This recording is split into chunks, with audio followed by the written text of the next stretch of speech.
명랑 시사 이승원입니다.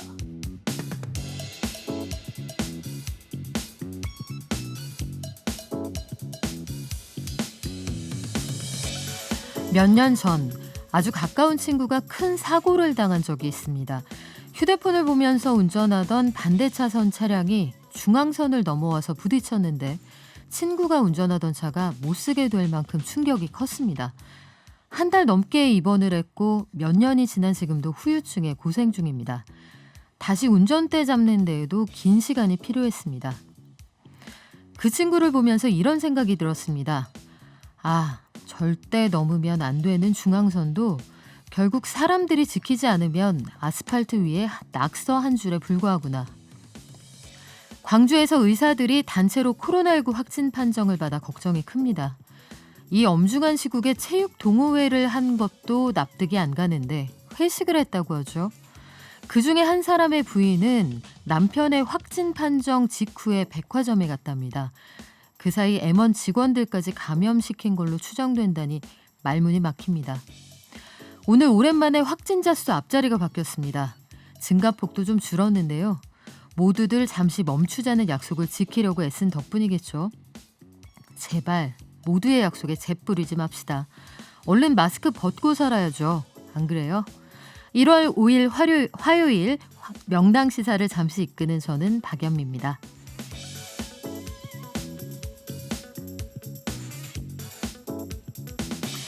오늘도 뉴스 로우킥으로 주요 뉴스 분석해보고요. 명랑 인터뷰에서는 아동학대 형량을 2배 높이는 법안을 발의한 더불어민주당 노웅래 최고위원 연결해봅니다. 명랑시사 지금 출발할게요.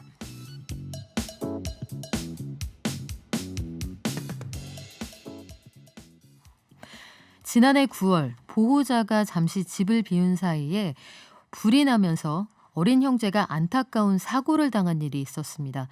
다행히 치료 중이던 형은 오늘 퇴원을 했는데 이 형제들의 치료비를 모금했던 사단법인 따뜻한 하루에 김광일 대표 연결해서 이후의 상황 들어보겠습니다. 대표님 안녕하세요. 네, 안녕하세요. 네, 오늘 형이 다행히 나아서 퇴원을 했다는 반가운 소식 들었는데 지난 네. 9월이었으니까 벌써 넉 달입니다. 이 아이 몸하고 마음은 괜찮은지 걱정이 되네요. 예. 지금 현재 일단 완전 퇴원은 아니고요. 워낙 아이가 병원 생활에 오래 하다 보니까 힘들잖아요. 네. 그래서 일주일 정도 잠시 퇴원하고 재입원해서 재활 치료를 받을 계획이 있습니다. 아, 완전히 퇴원한 건 아니군요. 예, 맞습니다. 그때 사실은 어머니가 뭐 여러 가지 이유로 집을 좀 비우는 경우가 많았다 그랬는데 퇴원하고는 누구하고 일주일 동안 지내게 되는 건가요? 현재 예전에 집은 어차피 갈 수가 없어서 네. 새로운 보금자리가 마련됐고요. 현재 지금 엄마하고 같이 생활하고 있습니다. 지금 그런데 이제 먼저 동생이 하늘로 떠났다 이 얘기를 한참 투병하던 와중에는 전하지 못했다는 얘기를 기사를 통해서 듣고 있었어요. 나중에 얘기를 해주셨다던데 심리적으로 이 형이 얼마나 마음이 아팠을까 이런 생각이 들더라고요. 사실 한 병원 병동 안에 동생하고 같이 있었거든요. 2인실에. 그런데 이제 그 이후에 동생이 상황이 안 좋아져서 이제 이렇게 하늘나라 가게 됐는데 이제 그 이후로 동생이 안 보이고 나서 사실은 핸드폰도 이제 못 하게 하고 TV도 네. 못 보게 하고 이렇게 해서 좀 숨겼는데 이제 형이 워낙 동생을 이제 매일매일 거의 물어보니까 그러니까요. 이제 더 이상 이제 숨길 수 없을 것 같아서 어머니께서 이제 얘기를 해주셨고요. 또 한동안 좀 얘기도 없고 이렇게 좀 우울하게 있었지만 사실 이제 동생 얘기 나올 때마다 저도 아까 이제 물어봤는데 되게 이제 평상시에는 막 이렇게 환하게 웃다가도 동생 얘기 나오면 표정이 싹 바뀌거든요. 네. 그래서 본인의 그 동생에 대한 심적인 압박이 좀 심한 것 같아요. 그래서 저희는 되도록이면 동생 얘기를 지금 안 꺼내고 있습니다. 그러니까요. 그 부디 얼른 회복을 했으면 싶은데 사실 이 형도 형이라고 해도 11살밖에 안 됐잖아요. 아주 어려요. 예. 그러니까요. 아직 어린인데 돌아와서 어떤 말을 했는지 뭘 제일 하고 싶어 했는지 그게 궁금하기도 합니다. 사실 오늘 이제 새로운 집에 처음 왔거든요. 사실 그동안은 사진으로 보고, 네. 이제 이런 집에 갈 거라고 해서 너무 이제, 아이가 그 사진만 봐도 너무 좋아하더라고요. 그래서 새로운 환경과 사실 집이 좀 예전보다 너무 넓어졌어요. 그래서 아이고, 네. 너무 좋아했고요. 그리고 자기 방에 이제 침대하고 책상, 이제 이불이 이제 있어서 거기서 이제 뭐 처음에는 막 침대에서 막 뛰어놀기도 하고 막 그랬거든요. 그래서 마침 이제 그 집에 와서 그때가 한 점심 시간대라서 어차피 점심을 먹어야 되니까 뭐가 제일 먹고 싶니라고 제가 물어봤더니 뭐 햄버거가 제일 먹고 싶다고 해서 제가 이제 근처에 그 패스트푸드점에 가서 햄버거를 사와서 이제 전해줬더니 너무 잘 먹더라고요. 아, 부디 그렇게 아이다운 모습으로 커주었으면 하는 마음이 있어요. 그래서 혹시 전하고 싶어 하는 말도 있나? 아니면 친구가 보고 싶다든가 학교에 가고 싶다든가 어떤 얘기를 했을까? 그런 생각도 들었어요. 예. 사실 저도 이제 뭐 아이랑 이런저런 얘기를 하면서 가장 가고 싶은 곳이 어디냐고 사실 물었거든요. 네. 그런데 저희 뜻밖의 학교라고 하더라고요. 그래서 저도 깜짝 놀랐어요. 그러니까 학교가 얼마나 가고 싶었으면 네. 학교라는 말을 했을까. 그리고 가장 보고 싶은 사람이 누구냐고 또 물었더니 담임 선생님이 제일 보고 싶다고 하더라고요. 그래서 뜻밖이라서 왜 그러냐고 물어봤더니 담임 선생님이 이제 병원에 몇 번 이렇게 이제 병문안을 오셨나 봐요. 네. 그때 다음에 올 때 내가 이제 뭐 아이가 이제 뭐 먹고 싶냐고 했더니 UFO 캔디인가 뭐 그거 있는데 그걸 사갖고 오신다고 했거든요. 근데 요즘 갑자기 코로나가 확산되면서 학교에 못 못 오신 가니까요. 거예요. 네. 예, 그러니까 선생님이 그 사다 주신다고 했는데 그걸 못 받아서 선생님이 제일 보고 싶다고. 사실은 뭐 정말 아이다운 발상이죠. 그래서 좀 그 얘기 듣고 나서 좀 약간 좀 씁쓸하기도 하고 웃음도 나왔는데요. 뭐 지금 그런 상황이 있습니다. 예. 한편으로는 짠하기도 한데 그래도 아이다운 모습을 되찾아가는 것 같아서 저는 학부형 입장에서는 다행스럽다 이런 생각도 듭니다. 그러면 예. 그 완전히 퇴원한 게 아니라고 하셨으니까 마지막으로 이 형이 어떤 치료를 받게 되는 건지 앞으로 거리두기 완화되면 학교에도 갈 수 있는 상태인 건지 궁금한데 언제쯤 등교해서 친구들하고 놀 수 있게 될지 간단히 좀 설명 부탁드릴까요? 예, 뭐 제가 그 의사는 아니지만 제가 듣기로는 지금 현재 얼굴 쪽만 좀 화상 정도가 심하지가 않고 이제 다리하고 등하고 팔 쪽이 좀 심하거든요. 특히 손 쪽은 아예 화상 때문에 이게 이렇게 제대로 이렇게 손을 폈다가 접었다가 할 수 있는 상황이 안 돼요. 그래서 네. 다시 이제 입원을 하게 되면 이제 재활 치료가 들어갑니다. 그게 보통 뭐 한 달이 걸릴지 두 달이 걸릴지 모르겠지만 재활 치료가 들어가고 이제 그 재활 치료가 끝나면 한 6개월 정도나 7개월 후에 이제 성형 수술이 들어가요. 근데 성형 수술도 이제 한 번에서 되는 건 아니기 때문에 네. 이게 중장기적으로 좀 많은 비용도 들어가지만 또 많은 시간도 필요로 하고 있습니다. 얼마나 그리고 또 참아야겠어요, 아이가. 아까 물어봤더니 병원 안 가면 안 되냐고 너무 아프다고. 그래서 제가 좀 마음이 좀 씁쓸했는데 일단 아이가 온몸에 좀 전체 뭐 70% 정도가 화상에 퍼져 있는 상황이라서 좀 되게 치료가 장기적으로 좀 필요한 상황이고요. 그 이후에 이제 좀 심리 치료도 좀 많이 필요해요. 네. 일단 아이가 그 화재가 발생했을 때 그 순간 동생과의 그 있었던 그게 너무 심적으로 좀 고통스러운 것 같아요. 그러니까 네. 차마 말은 하지 않지만 그 얘기를 나올 때마다 이게 성격의 기복이나 이런 게 되게 심하거든요. 그래서 심리 치료도 이제 들어가야 되지만 지금 일단은 먼저 화상 치료가 중요하기 때문에 이제 장기적으로 심리 치료도 같이 이제 병행해야 될 것 같습니다. 네. 저희도 길게 옆에서 지켜보고 응원하고 도울 수 있는 예. 것들 최선을 다해서 돕겠습니다. 오늘 말씀 감사드리고요. 감사합니다. 대표님 앞으로도 많은 활약 부탁드릴게요. 지금까지 김광일 대표였습니다. 네, 감사합니다. 낮은 자세로 바라보며 집중 타격합니다. 뉴스 로우킥. Yoga fire.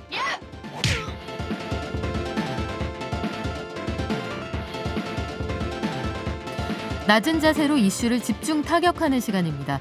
뉴스 로우킥 시작합니다. 한겨레 김환 기자 나와 계시고요. 인사 먼저 할까요? 네, 안녕하세요. 네, 지금 TBS 유튜브 채널에 보이는 라디오로도 함께 하실 수 있고요. 여러분 의견도 기다립니다. 무료로 이용하실 수 있는 TBS 앱 짧은 문자 50원, 긴 문자 100원이 드는 샵 0951로 많이 보내주세요. 이슈 첫 번째, 여야가 드디어 8일에 본회의에서 중대재해법 처리를 시도하게 되는 건가요? 네, 여야 원내대표가 오늘 오전 국회에서 회동을 갖고 이제 8일에 처리한다 이런 이제 로드맵에는 합의를 했습니다. 다만 이제 양당 합의로 오늘 7일과 8일에 본회의를 개최하고 이 자리에서 이제 처리를 한다라는 건데 아직 좀 시간이 남아 있지 않습니까? 그래서 세부적인 내용들에 대한 합의가 좀 더 필요해 보이기는 합니다.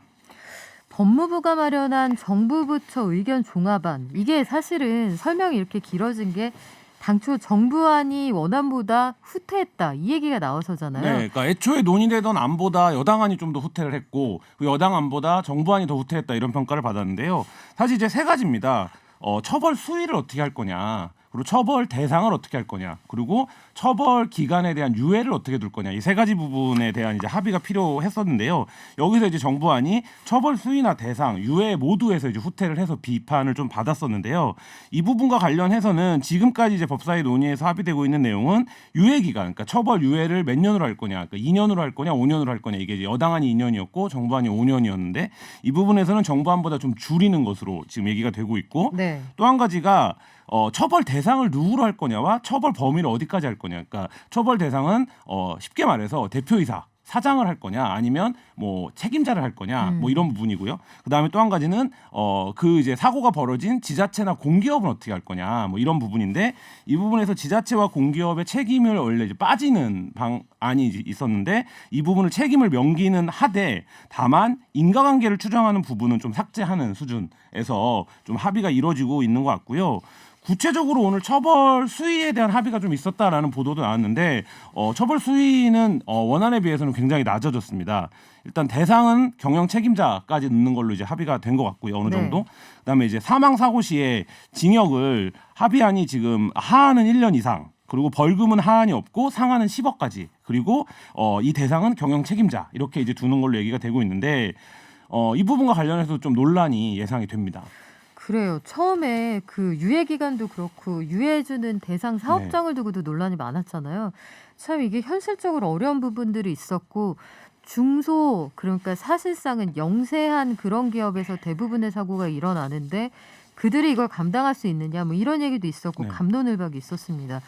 결국은 재계에서 거듭해서 반대 의견을 내고 있잖아요. 네. 뭐 단체의 성명도 계속 나오고 있고 기업에서는 이거 절대 반대한다 네. 이런 입장인데 예정대로 처리가 될까요? 뭐 좀 지켜봐야 될 것 같은데 일단 여야 합의가 이루어졌고 국민적 요구가 높은 상황이기 때문에 좀 국회 앞에도 좀 단식도 길어지고 있는 상황이거든요. 그래서 이제 8일 날 가능하면 처리를 했으면 좋겠다는 생각이 드는데요.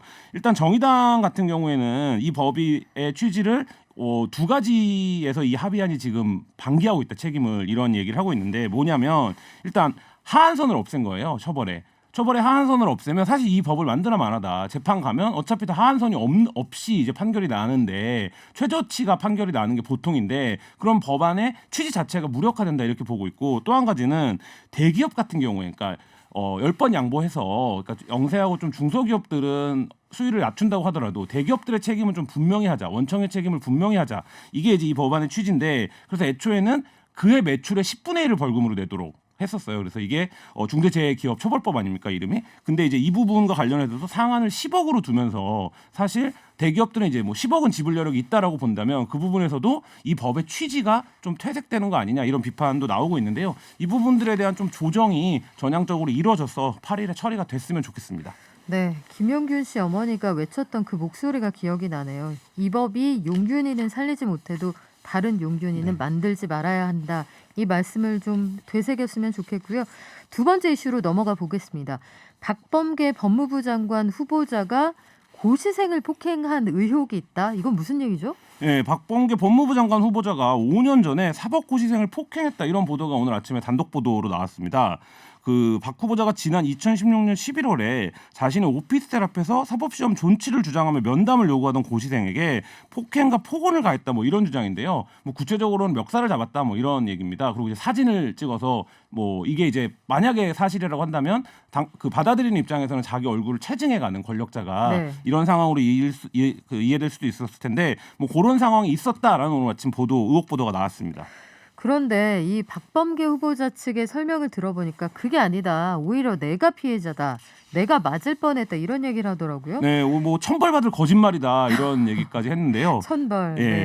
그러니까 자기가 오히려 이제 여러 명에게 둘러싸였고 그 과정에서 어떻게 여기를 알고 왔냐 이제 개인 숙소 성격으로 활용하던 공간이었는데 여기까지 오면 어떡하냐 이렇게 비서진의 좀 저지가 있었고 오히려 자기가 둘러싸였다라는 거죠. 거기서 비서진이 이제 카메라를 드니까 그때서야 좀 자기를 말하자면 풀어줬다. 이게 이제 박범계 후보자 측의 설명이에요. 그래서 양쪽의 주장이 이제 완전히 엇갈리니까 그날 무슨 어떤 상황이 있었다라는 거는 이제 동일한데 그 상황을 두고 이쪽에서는 녹취 등을 바탕으로 해서 박범계 그 후보자에 의한 폭행이 있었다고 주장을 하고 있는 상황이고 박범계 후보자는 상식적으로 그게 말이 안 되지 않냐. 내가 여러 명에게 둘러싸여서 오히려 폭행당할 뻔했던 상황이었다. 뭐 지금 이렇게 이제 해명을 하고 있는 상황입니다. 그러니까 현장에서 뭔가 승강이는 있었는데 네. 그게 누가 가해자이고 피해자인지 서로 주장이 완전히 엇갈리고 현장에 사법시험 존치를 위한 고시생 모임이라는 네. 모임의 대표가 내가 영상이 있다. 네, 내 네. 녹취가 담겨있는 영상을 내가 찍었는데 내가 증인이다. 뭐 이렇게 주장하고 있는 상황 같아요. 네, 뭐 물적 증거가 있다면 물적 증거를 내놓으면 논란이 해소가 될 그렇죠. 텐데, 그러니까 생각을 해보면 양쪽 주장 모두 아예 뭐 일리가 없는 것은 아니거든요. 그러니까 상황들이 뭐 어떻게든 실랑이가 있었다면 전개가 됐을 수 있는데, 근데 이제 뭐 저도 박범계 의원을 취재해본 적도 있고 통화해본 적도 있고 합니다만 생각을 해보면 뭐 이제 주장처럼 국회의원이 이른바 그래도 민원인인데 민원인을 만나자마자 멱살을 잡고 폭행을 했다 이런 이제 주장은 물적 증거가 나오기 전에는 뭔가 좀 점핑이 있는 게 아닌가 싶고 박범계 의원도 어쨌든 자기가 추진했던 법안이나 정책의 당사자들이 자기에게 와서 항의를 하는 건 국회의원이 공인으로서 마주할 수 있는 상황인데 그 부분에서 뭔가 조금이라도 좀 부적절한 행위가 있었다면 그 부분에 대해서는 뭐 사과를 만약에 어느 정도 사실이라고 한다면 하면 좋지 않을까 싶습니다. 그래요. 역시나 뭐 이번 청문회에도 개인 신상 공격 이런 것들은 빠지지 않을 것 같은데 사실 이게 본질을 흐릴 수 있다는 생각이 들거든요. 네. 그러니까 증거가 있다면 빨리빨리 내놓고 정리를 해서 그 청문회의 그 귀한 시간을 네. 정책 검증에 쓰지 못하게 하는 그런 상황은 좀 없었으면 좋겠습니다. 세 번째 이슈로 좀 넘어가 볼게요. 정의나 미안해. 네. 어제도 사실 거의 하루 종일 온 국민의 가슴을 아프게 했던 소식인데 생후 16개월 만에 세상을 떠난 어린이 정인이 미안하고 안타깝고 뭐 가슴 아프다는 의견들이 참 많은데 이 정인이가 사망한 게 지난해 10월이에요. 네. 그런데 이제 와서 사실은 한 유명 보도 프로그램이 보도를 하면서 다시 한번 점화가 된 거잖아요. 그러니까 정치권의 움직임이 뭐 그래도 뒷북이라도 치는 게 낫습니다만 정치권도 우리들도 뒤늦게 야단 법석하는 모습 또한 좀 미안해지기도 하는데 정인이의 입안 상처가 단순 구내염이라고 진단을 내린 의사가 있었어요. 이게 과정을 좀 말씀드리자면 아이가 폭행당한 네. 것 같다고 그 소아과 의사가 신고를 했죠. 했더니 그거 아니다라는 소견서를 다른 네. 병원에서 받아서 받아왔죠. 냈기 때문에 경찰이 이 사건을 내사 종결하는 데 네. 큰 영향을 미친 의사가 있었는데요. 이 사람을 향한 비난이 쏟아지고 있다고요? 네, 오늘 이 사람의 의사면허를 박탈해달라는 제목의 청원글이 올라와서 지금 제가 들어오기 전에도 보니까 계속 그 숫자가 올라가고 있었는데요. 말씀하신 대로 정인이를 구할 수 있는 기회가 3번 있었습니다. 그중에서도 가장 중요했던 게 3차 신고였습니다. 왜냐하면 굉장히 전문성을 가진 의사가 학대가 의심된다라고 신고를 한 거기 때문에 그 아동학대 같은 경우에는 신고 의무를 지고 있는 직업군들이 있거든요. 그중에서 교사나 의사가 사실 핵심입니다. 교사는 심리적이거나 행동적인 관찰을 할 수 있고 의사는 의학적인 판단을 할 수 있기 때문에 그러니까 이 의사의 신고가 제대로 접수가 됐다라면 사실 이제 아주 불행한 사태까지는 막을 수도 있었을 텐데요. 그러니까 건져낼 수 있었던 거죠. 근데 이거를 이제 다른 병원의 의사의 소견서를 통해서 양부모가 방어를 하는 상황이 됐고 그러니까 경찰 입장에서는 한쪽에서는 학대 신고를 했지만 부모가 가져온 소견서에서는 구내염이라는 소견이 있기 때문에 사실 이제 구내염과 학대라고 보기는 좀 어려우니까 증거상으로 경찰 입장에서는 이제 그렇게 처리를 했다라는 건데요. 그러니까 이 부분과 관련해서 그 청원의 핵심 내용은 이런 겁니다. 그러니까 이 경찰에 제출을 한 행위, 이 의사가 경찰을 제출을 한 행위가 수사에 대한 방해 행위였다. 근데 두 가지밖에 없지 않습니까? 의사가 정말로 구별을 못한 거라면 최소한의 의사직을 수행할 능력이 의심되는 상황이고, 만약에 수사 방해를 목적으로 양부모에게 협조하는 것이라면 이 의사직을 수행할 최소한의 직업 윤리도 없는 사람이니 면허를 박탈해달라, 이런 내용의 청원입니다. 그러니까 의사 면허가 방탄 면허라는 지적은 네. 사실 여러 번 있었습니다. 어떤 범죄를 저질러도 다시 개업해서 일할 수 있는 방탄 면허다, 이런 비판들이 있었는데 현장에서 참 고생하시는 의사분들도 많아요. 네. 간호사분들도 많으시고. 하지만 이런 일이 생길 때마다 직업 윤리라는 것을 다시 한번 고민하게 되는데, 저도 어린아이를 키웁니다만 네. 구내염이라는 게 네, 입병 그렇죠. 얘기하는 거잖아요. 그렇죠. 예. 근데 입병하고 이 사망한 아기 정인이 입속에 난 상처는 당시에 그 진찰했던, 그러니까 네. 신고했던 의사 말에 따르면 인위적으로 네. 외부에서 그 어떤 충격에 가해지지 않는 네. 이상 절대 날 수 없는 형태의 아주 특이하고 큰 입속의 네. 상처였다고 하는데, 이걸 구내염이라고 할 수 있을지, 그리고 그 전문 의료 지식이 없는 사람이 봐도 온몸에 네. 그 피멍이 들어 그렇죠. 있잖아요. 네. 그 눈도 마찬가지고요. 그걸 몰랐다는 아버지 말을 믿어줬던 경찰도 참 이해가 되질 않습니다. 이게 그래서 3차 학대 의심 신고자, 네. 그러니까 정인이가 사망하기 한 달 전인 9월에 신고한 소아과 전문인데, 이 사람은 제가 이 표현을 사용하고 싶지는 않습니다만 그대로 이분이 썼던 표현을 그대로 쓰자면 입속을 완전히 누가 작정하고 찢어놓은 듯한 상처라고 봤는데, 네. 왜 이분 말고 또 다른 진단서를 끊어줬던 그 사람은 이걸 구내염이라고 주장했을까요?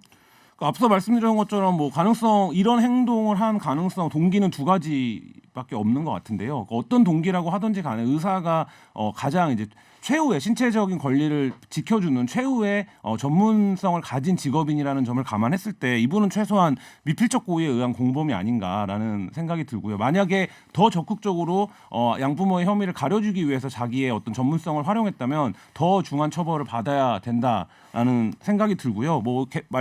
말씀하셨지만 구내염과 폭행에 의한 상처를 구별하지 못하는 의사는 아마 없을 겁니다. 그러니까 뭐 그런 면에서 본다면 오히려 그러니까 학대 신고를 한 소아과 의사와 한 의사는 그리고 그거가 학대 신고가 아니라고 하는 상황이었다고 한다면 시스템이 작동했더라면 경찰이 좀 더 적극적으로 이게 한 가지 사안에 두고 판단이 엇갈린다라고 봤으면 좀 적극적인 개입이 오히려 필요했던 게 아닌가, 이런 생각이 듭니다.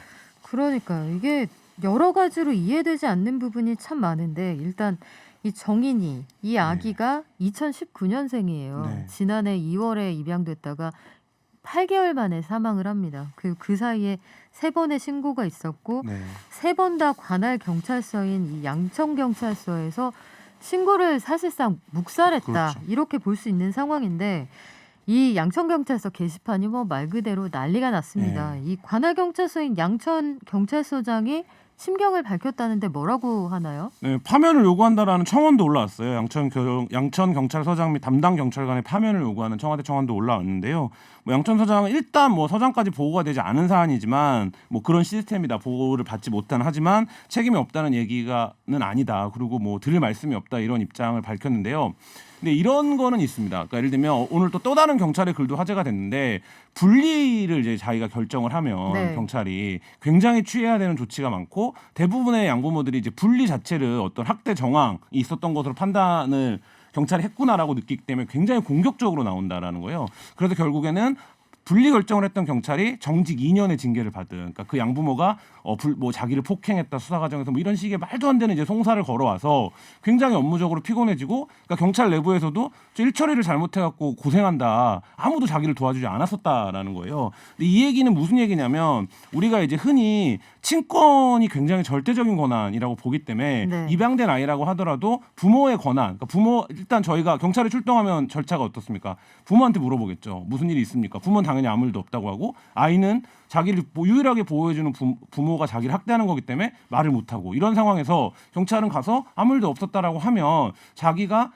현장에서의 판단만 갖고 분리 조치를 하면 져야 되는 책임은 굉장히 많은 거죠. 그러니까 이 부분을 시스템적으로 해결해줘야 사실 경찰이 더 적극적으로 개입할 수 있는 여지가 생기는데 우리가 이제 여러 번 아동학대 사건과 관련해서 뭐 거의 매년 제 기억에는 이슈가 되고 네. 있는 것 같은데 이 반짝 이슈가 되고 그 후에 제도적인 어떤 방향이라든지 뭐 이런 전문성, 현장의 전문성을 갖고 판단할 수 있는 인력 뭐 이런 부분들에 대해서는 여전히 좀 시스템이 부재하다. 이게 이제 이 사건의 핵심적인 교훈인 것 같습니다. 합리적인 지적인 것 같아요. 경찰이 복지부동하고 가만히 있으면 중간이라도 간다라는 쪽으로 귀결되면 적극적으로 나서는 사람이 없겠죠. 그리고 저도 관련 기사를 오늘 하나 봤습니다만 분리 결정을 내린 이후에 의료비도 지원이 안 그렇죠. 되고 그리고 아이들이 갈 쉼터가 실제적으로 없다고 해요. 그러면 이 아이를 맡아줄 공간이 없기 때문에 분리 결정을 하고 나서부터가 이제 본인이 어떻게 해야 되는지 해당 공무원이 이걸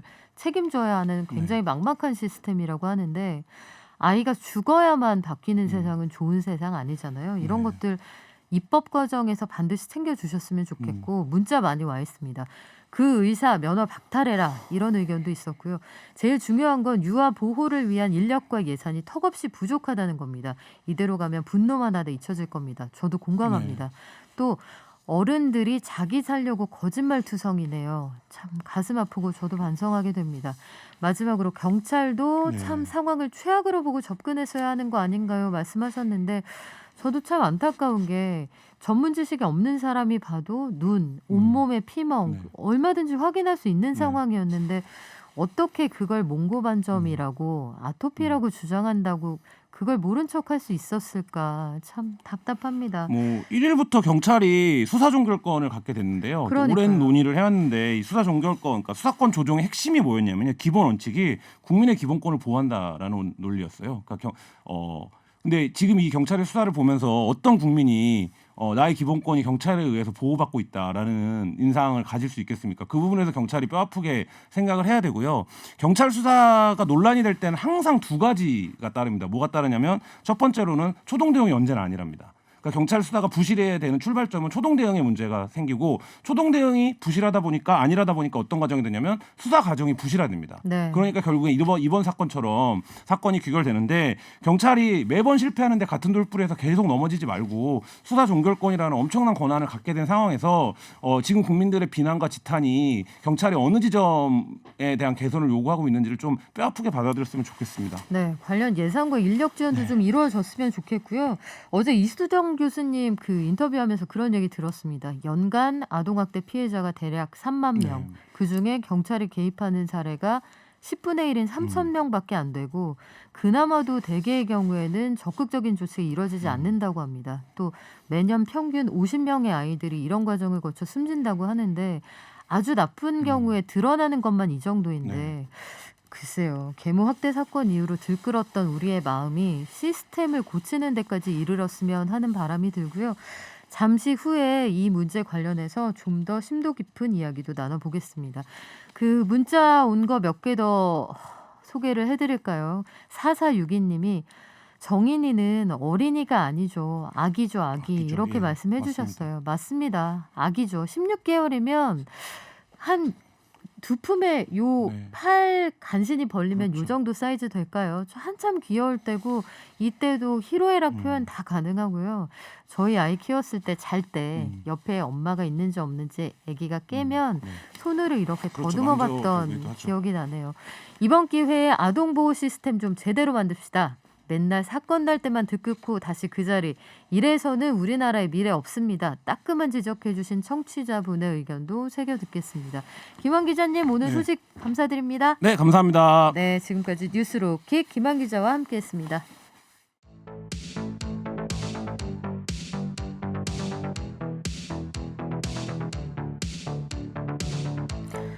우리의 곁을 떠난 가엾은아이 정인이 소식 어제 전해드렸습니다. 우리 사회에 여러 가지 고민거리를 남긴 아이이기도 한데 다시는 이런 슬프고 잔인한 일이 없어야겠죠. 그러려면 제도와 법 개선이 필요합니다. 관련 법안 발의를 예고한 더불어민주당 노웅래 최고위원 연결돼 있는데요. 자세한 얘기 나눠보겠습니다. 의원님 안녕하세요. 예, 노웅래 의원입니다. 안녕하세요. 네, 그 어제 진행된 최고위원회의에서 아동학대, 음주운전, 산업재해 사망은 무관용으로 처벌하겠다. 이른바 국민생명존중 무관용 3법 발의를 예고하셨는데요. 어떤 배경으로 이런 법안 발의하게 되신 건지 먼저 설명을 부탁드릴게요. 예, 아동학대 정말 참혹하기도 하고 우리 사회가 정말 모두 죄인이 됐는데요. 아동학대도 그렇고 음주운전도 그렇고 산재사망, 일하다 억울하게 죽는 것도 마찬가지로 이 공통점은 너무나 억울한 죽음이라는 점에서 같은 거고요. 더군다나 그 아이의 죽음은 의사 표현도 제대로 안 되고 한 거조차 못하는 아이의 죽음, 또 그 자리에 있었다는 이유 때문에 화를 당한 음주운전 피해도 그렇고 일하다가 억울하게 죽는 이 산재사망, 이게 이러한 안타까운 죽음, 억울한 죽음이 더 이상 현행 법 체계만으로는 근절이 어려우니까 이제는 기존의 법 체계나 양형 기준을 뛰어넘는 무관용 원칙을 적용해야 된다 하는 것이 이번에 입법의 취지고요. 아동학대는 형량을 기존의 2배로 높여서 뭐 살인죄 이상으로 네. 그래서 그렇게 해야 되고 가해자 신상을 공개하자는 겁니다. 그리고 음주운전 같은 경우도 2번 취소가 되면 면허를 영구적으로 박탈하고 취소자의 차량 번호판은 외국처럼 별도 식별이 가능하도록 하는 게 좋겠다라는 그런 취지고요. 산재는 마찬가지로 오늘 이제 여야 합의를 했는데요. 중대재해기업처벌법 통과를 통해서 안전조치 의무를 불이행하는 사업주는 형사처벌하도록 하자는 이런 취지입니다. 그렇군요. 사실 공감하시는 분들이 참 많을 거라는 생각이 드는데 일단 아동학대 문제, 우리 정인이 사건이 다시 한번 부각이 되면서 사실은 정인이가 세상을 떠난 건 벌써 지난해 10월입니다. 그런데 그 이후에 법적, 제도적 정비가 좀 이뤄지지 않았다. 이 부분에 대해서는 국회를 원망하는 목소리도 있는 게 사실이에요. 그래서 네. 아동학대 형량을 2배 높이는 내용을 포함한다고 하셨는데 정인이 사건의 경우에는 이 아이를 학대한 주범으로 꼽히는 양모, 그 엄마에게 살인죄를 적용해야 한다는 목소리가 높거든요. 이게 검찰도 공소장 변경을 지금 준비할 수 있다는 입장인데 의원님 보시기엔 어떠신가요? 이 정인이의 경우는 내용적으로 봐서는 미필적 고의에 의한 살인죄 적용이 가능하다고 보이지만 현실적으로는 이 아이이기 때문에 한거가 불가능하고요. 의사표현이 제대로 못하고 있는 상태여서 입증 책임이 쉽지 않다는 이제 그런 한계가 있는 거죠. 그렇다면 이거를 그대로 그냥 그렇다고 해서 둘 수는 없다고 보는 거고요. 살인죄를 적용하지 않더라도 이에 상응하는 그보다 더 심한 형벌이 가능한 아동 학대법을 개정해서라도 확실하게 이 무관용 원칙으로 처벌해야 된다 이렇게 보는 거죠. 이제 지난해 15건의 아동학대치사 사건이 있었는데요. 한 건만 15년 선고 징역을 받았고요. 2건은 오히려 집행유예를 받았습니다. 이런 식으로 집행유예를 집행유예를 받았죠. 선고받았습니까? 그렇습니다. 그래서 이건 완전히 봐주기식 이런 처벌을 하는 것 자체를 이제는 확실히 막아야 된다라고 봅니다. 그래요. 유 의원님 말씀하신 것처럼 정인이 사건에서도 경찰에 3번이나 신고가 됐습니다. 2월에 입양된 아이가 그 직후에 어린이집에서도 그리고 의료기관에서도 지속적으로 신고가 있었는데 경찰에서 이 사건을 제대로 수사하지 않았다는 비판 여론이 굉장히 높거든요. 혹시 상황이 이제 이렇게 흘러가게 되면 경찰이 수사 종결권 갖는 게 맞느냐 여기에 대해서 근본적인 질문을 던지는 분들도 계실 수 있고 피해 아동 분리 그리고 이후에 아이를 보호하는 구체적인 가이드라인이 부재하기 때문에 정치권이 할 일 제대로 안 해서 그런 거 아니냐 이런 얘기도 있거든요. 여기에 대해서는 어떻게 보고 계세요? 정치권이 제대로 하지 못했다는 거는 입이 10개라도 할 말이 없고요. 저희들 감수해야 될 부분이라고 생각하고요. 이제는 제2의 제3의 정인이가 나오지 않도록 제도적인 보완을 하고 하는 게 저는 지금 시점에서 살아있는 자의 의무고 소명이라고 생각을 하고요. 일단은 아동학대 범죄 처벌특례법 현행법만 보더라도 상세하게 만들어진 법인데도 불구하고 이 법이 제대로 운영이 안 되고 적용이 안 되고 있는 게 문제가 있는 거죠. 그래서 제도의 문제보다는 인식의 문제가 크다고 보는 거고요. 우리 이제 동양적인 문화 때문에 우리는 이 체벌하는 거를 그러니까 훈육하는 거로 내 아이 때리는 거를 훈육으로 보는 이런 사회 인식이 굉장히 크기 때문에 그런 인식이 있어서 경찰도 뭐 소극적인 수사를 하고 소극적으로 개입한 거를 합리화할 그 면죄부를 줄 수는 없다 하더라도 그런 사회적인 분위기가 상당히 우리 사회에 있는 면이 지금 이런 아주 정말 억울하고 잔인한 일이 이런 좀 악마가 같은 일이 생길 수 있도록 한 원인 중에 하나라고 저는 보는 거고요. 이제는 경찰뿐만 아니라 우리 사회 전체가 아동 학대는 살인 이상의 용서받지 못할 중범죄라는 인식이 있어야만이 이런 안일한 대응이 안 되고 경찰도 소극적인 대응을 안 하고 적극적으로 강제 수사하고 강제 대응할 수 있다. 저는 이렇게 보고요. 그런 점에 있어서 이런 인식 전환을 위해서는 이제 기존의 법책의 형량 기준 넘어서서라도 엄정하게 무관용으로 아까 같은 그런 뭐 집행유예를 이렇게 준다는 봐주기식으로 네. 이런 일은 더 이상 벌어져서는 안 되겠다라고 하는 거고요. 그래서 이번에 저 입법에서 아동학대 범죄의 경우에는 형량 2배로 높여서 경각심도 높이고 인식을 전환해야 된다. 이런 측면에서 입법을 한 겁니다. 위원님, 그런데 아동학대 사건이 발생한 게 사실 이번이 처음은 아니잖아요. 매번 국민들 분노가 엄청나게 컸고 그때마다 관련 법안이 쏟아지기도 했습니다. 그런데 20대 국회로만 시계를 돌려봐도 아동학대 범죄 관련 개정안이 41개가 발의가 됐는데 7개 빼고는 다 폐기가 됐단 말이죠. 이게 회기안에 처리가 안 된 이유는 뭐죠?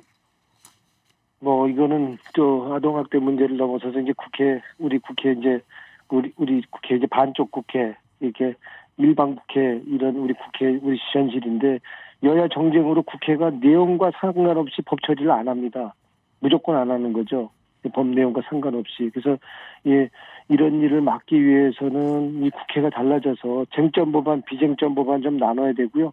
정치적인 법, 민생 법안 나눠서 구분해서 적어도 싸우더라도 적어도 민생법, 비쟁점 법은 처리하겠다 하는 이런 기본적으로 국회가 이런 원칙을 이제 세워야 될 때라고 보는 거고요. 더군다나 더구나 아이의 생명과 안전에 관한 법이라고 그런다면 그거는 이유여하를 막론하고 당리당량이고 정략을 넘어서 우선적으로 처리하도록 하는 우리 정치의 국회의 금도, 품격 이거를 만들어내는 것이 우리 2021년 우리 국회의 어떤 1차적인 목표고 책임이고 소명이 돼야 된다 이렇게 봅니다. 네, 위원님. 그런데 지난해 10월에요. 지방자치단체들이 아동학대 전담 공무원 제도를 시행했잖아요. 그런데 네. 오늘 관련 기사들 보셨겠지만 현장에서 근무하는 분들의 목소리를 들어보면 또 이래서 빈틈이 있구나 그런 생각이 드는 측면이 있더라고요. 일단 예. 공무원 수가 너무 부족하다. 전문 인력이 부족하다. 중앙정부도 예산이 없다. 지자체 담당 공무원은 일단 분리 판정이 나오고 나면 이 아이를 병원에도 데려가고 돌봐야 하는데 쉼터는 이미 꽉 차서 만약에 남아가 아동학대 피해 대상자가 되어서 이제 분리 대상으로 지정이 됐는데 서울에 있는 아이가 쉼터가 꽉 차 있으면 지방까지 내려가야 한다. 의사한테 데려갈 때도 의료비 지원이 없다. 이런 토로들이 있어요. 그리고 앞서 저희 김한 기자가 설명을 해주었지만 경찰도 이 부분에 개입했다가 공연히 개인이 소송을 당하거나 불이익을 받는 경우가 있어서 적극적으로 나서질 못한다. 이런 얘기들이 있는데 이 부분을 개선하는 게 먼저 아닐까요? 실제로 이렇게 신고를 하더라도 이번에 경찰이 3번이나 가서도 그냥 소극적으로 그냥 들여다보고서는 문제 안 잡고 그냥 와서 이렇게 된 거 아닙니까?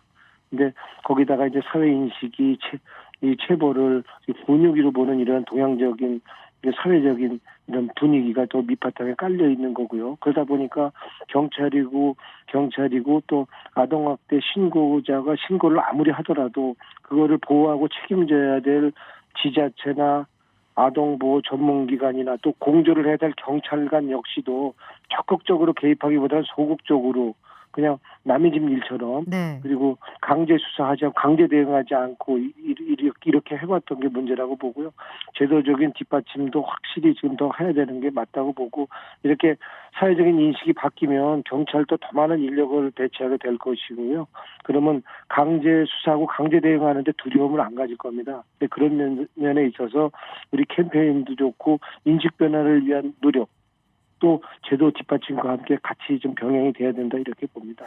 위원님, 그 아이의 편에서 적극적으로 일하다가 양부모 혹은 친부모, 그러니까 가해자들에게 소송을 당하거나 아니면 드자비에 시달리는 공무원들에게는 정부가 적극적으로 법률 지원도 하고 면책하겠다 뭐 이런 약속을 해줄 수도 있는 거 아닌가요? 지금 그런 제도도 필요하다고 봅니다. 지금 아동학대 이번에 3번의 신고를 했는데도 이게 소극적으로 대응하고 그러다 보니까 결국에는 아이가 이렇게 처참하게 정말 뭐 때릴 데가 어디 있는 아이를 뼈가 부러지고 장기가 그러니까요. 절단될 정도로 때려서 이게 죽게 했다고 그런다면 이게 어떻게 사람의 인간의 짓이겠습니까? 이건 정말 인면수심의 악마의 짓이죠. 그래서 이렇게 되도록 하지 않기 위해서는 이런 별도의 지자체 우리 공직자에 대해서도 이런 별도의 준사법권을 줄 수 있는 이런 것도 같이 지금은 검토하는 게 필요하다 이렇게 봅니다. 네, 그러면 그 가장 앞줄에 우리 노웅래 위원님이 계실 거라고 저희가 믿고요. 앞으로 국회가 어떤 방식으로 움직여 가는지 저희도 매의 눈으로 함께 지켜보겠습니다. 오늘 말씀 감사드리고요. 지금까지 더불어민주당 노웅래 최고위원이었습니다. 고맙습니다. 고맙습니다. 지금 문자 굉장히 많이 주고 계세요. 국회의원님들 하실 일 너무 많습니다. 소 잃고 외양간 고치는 일 없도록 해주세요. 저는 사실 소를 잃었으니 외양간이 이제라도 좀 고쳤으면 좋겠습니다. 아무리 법을 강하게 한다고 해도 음주운전 없어지지 않듯이 시스템부터 정비합시다. 저도 100% 공감인데요. 정인이 같은 친구들이 사망한 뒤에 형량을 높이면 뭐 하겠습니까? 사망하지 않게 하는 게 먼저겠죠. 인구가 줄어든다고 떠들면서 아이들도 지키지 못하는 나라가 미래를 어찌 논하는가. 한심한 나라 대한민국 미래가 없는 나라네요. 따끔한 질책도 주셨고요. 법만 만들지 말고 처음부터 다시 들여다보고 시스템 정비해야죠. 제발 있는 애들이라도 잘 돌볼 수 있게 합시다. 저는 이거 봤고요. 여기 더 얹어서 가족의 형태가 아니더라도 결혼한 형태가 아니더라도 어쩔 수 없이 태어나게 되는 상황들, 그런 아이들을 태어나면 국가가 반드시 안전하게 보호해준다. 이런 믿음을 줬으면 좋겠어요. 그리고 처벌은 그 다음인데 미혼모들, 혼자 아이 낳아서 어쩌지 못하는 그 여성들을 지킬 수 있는 제도가 마련이 돼야 안타깝게 태어나자마자 사망하는 아이들도 줄일 수 있지 않을까 이런 생각을 해봅니다. 참 날씨만큼이나 추운 뉴스였는데 좀 좋은 소식 전해드릴 날도 있겠죠. 3부에서는 이란 혁명수비대의 한국 국적 선박 납포에 대한 소식 전해드리고요. 강한 토론 살살합시다도 준비되어 있습니다. 잠시 후 3부에서 뵐게요. 이승원입니다. 명랑시사 이승원입니다. 명랑 이승원입니다. 명랑시사 이승원입니다. 명랑시사 이승원입니다.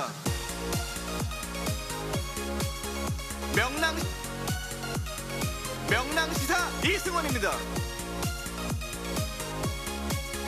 명랑 이승원입니다. 명랑시사 이승원입니다.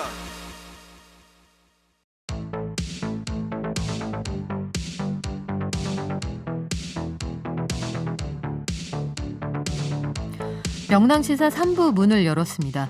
저는 지금 자가격리 중인 이승원 씨를 대신해서 진행을 맡은 박연미고요. 계속해서 명랑 인터뷰 이어가 볼 텐데요. 주제가 명랑하지가 않습니다. 아랍에미레이트로 향하던 한국 국적의 화학 운반선 한국 케미오가 이란 혁명수비대에 납포됐다. 이 소식이 어제 전해졌는데 자세한 내용 김영미 분쟁지역 전문 PD 연결해서 알아보겠습니다. PD님 안녕하세요. 네, 안녕하세요. 네, 큰일 있을 때마다 연결해서 소식 듣게 되는데 일단 우리 유조선이 납포될 당시의 상황이 어땠는지부터 설명을 부탁드리겠습니다. 네, 우리 유조선이 지나가던 지역이 호르무즈 해협이라고 평소에도 군사적 긴장감이 굉장히 높은 곳입니다. 이 오만하고 이란 사이에 굉장히 좁은 해협인데요. 여기에 굉장히 덩치 큰 선박들이 지나가는 곳이에요. 그래서 국제적으로도 유조선의 3분의 1 정도가 여기를 지나가기 때문에 항상 긴장도가 높고 또 미국과 이란의 군사적 긴장도가 높은 곳으로 알려진 곳인데요. 여기서 우리 선박이 이란 혁명 수비대에 어저께 납포가 됐다는 소식이 들려왔습니다. 이게 그 이란 혁명수비대가 사실상 이란 정부의 통제권 밖에서 실질적으로 바다에 왕 노릇을 하고 있다 이런 얘기도 있던데 대체 혁명 수비대 뭐 하는 집단입니까? 우리나라엔 좀 없는 개념인데요. 이게 어떻게 보면 약간 향토 예비군 같기도 하고 이제 정부군은 아니에요. 근데 황토 예비군이면서도 힘은 되게 센 그런 집단입니다. 그래서 평상시에는 어부로서도 활동을 하기도 하고 또 약간 특수부대처럼 활동도 하고 그런 개념이기 때문에 이렇게 유리한 대로 때로는 군인이었다, 때로는 민간이었다 이렇게 변신도 가능한 그런 집단입니다. 그래서 이란 혁명 수비대가 우리 선박을 나포에서 데려갔다는 거는 어떻게 보면 좀 중요한 임무를 이들이 수행했지 않았나라고 볼 수 있는 대목 중에 하나인데요. 이란 정부와 연결이 됐다고는 확실하게 보여지는 대목이기도 합니다. 그렇군요. 그러면 정부의 통제권 밖에 있다고는 하나 사실상 정부의 이익과 크게 다르지 않은 방향으로 움직인다는 말씀인데 중화기로 무장하고 있잖아요. 이란 혁명 수비대 자체가 네. 군사적인 모든 여건을 다 가지고는 있습니다. 그리고 특수 훈련이나 이런 것도 다 받은 정규군보다 더 뛰어난 군사적 그 인력들을 갖고 있는 것은 사실입니다.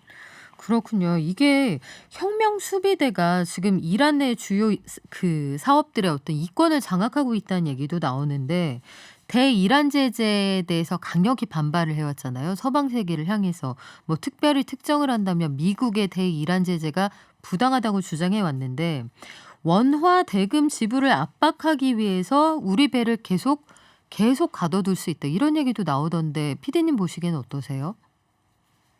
아무리 그래도 이란도 한 나라이고 유엔에 등록된 한 국가이고요. 우리 정부도 국가 대 국가로서 충분히 외교적 테이블에서 해결할 수 있는 거고요. 정말 다행인 건 그래도 소말리아 해적이나 나이지리아 해적처럼 근본도 알 수 없는 그런 집단에게 납포된 게 아니기 때문에 우리나라에 있는 이란 대사관도 있고요. 그래서 외교적인 대화 통로로 이 사건을 해결할 수 있기 때문에 그나마 다행이라고 생각을 하는데요. 이 원화 대금 문제나 이런 부분들도 국가 간의 장단 부서들도 있고요. 그리고 정제 관계라는 것이 그냥 말로 해결될 수 있는 게 아니잖아요. 그러니까 어떤 협상을 열 수 있는 테이블이 열릴 것이고요. 그래서 우리 선원의 안전을 충분히 보장받을 수는 있다고 생각을 합니다. 그래서 물론 납포된 게 굉장히 안 좋은 소식이긴 하지만 그래도 소말리아 해적이나 이런 불분명한 집단보다는 좀 낫다고 생각을 합니다. 그렇군요. 사실 제일 우선적으로 우리가 고민해야 되는 건 납포된 한국 해미호 선원들의 안전일 텐데 이분들의 안전은 지금 확인이 돼 있습니까? 선원들 같은 경우는 현재 안전하게 선박 안에 있는 걸로 확인이 되고요.